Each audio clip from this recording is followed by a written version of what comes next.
De la crèche au lycée, tous les établissements sont fermés depuis le 6 avril à cause de la pandémie de Covid-19.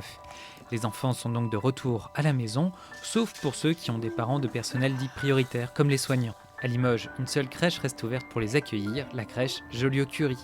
Regarde, il va pas tomber avec tous les verres. Nous avons privilégié la crèche Joliot-Curie car c'est une des crèches les plus près du CHU de Limoges, puisque du coup sont prioritairement accueillis les enfants dont un des parents est nécessaire à la gestion de l'épidémie, en l'occurrence les soignants, les forces de police, la gendarmerie et tout ce qui est alimentaire.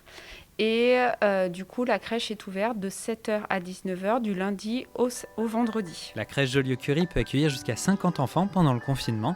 Ils sont répartis par lieu de crèche initiale pour éviter le brassage. Pour limiter les interactions et faciliter l'application des consignes sanitaires, les enfants sont répartis par unité de 10. Cette crèche ici accueille tous les autres enfants des autres crèches, bien évidemment en priorité les enfants de soignants qui ont besoin. Donc nous, après, on est dispatchés, on a un planning qui a été mis en place par nos chefs de service qui nous ont contactés pour qu'on soit disponible.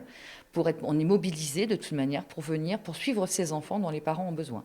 Donc là, nous, on est 4 sur cette semaine et à tour de rôle, toutes les collègues vont passer la semaine prochaine et la semaine d'après avec le nombre d'enfants qui aura besoin. Pour éviter une trop grande désorientation des enfants, le planning de la crèche Joliot-Curie a été aménagé pour qu'ils soient accompagnés régulièrement par une personne de leur crèche d'origine. Sur les enfants qui sont arrivés, il y a des enfants où il y a une référente de chez les bébés qui a suivi, une enfante de la section à côté des petits moyens, et moi qui suis chez les grands moyens qui a suivi aussi un enfant. Donc on essaye malgré tout qu'il y ait une continuité pour que ces enfants ne soient pas perdus en arrivant en plus dans des lieux inconnus, quoi. Mais là, ça se passe très bien. Le dispositif restera en place jusqu'à la fin du confinement.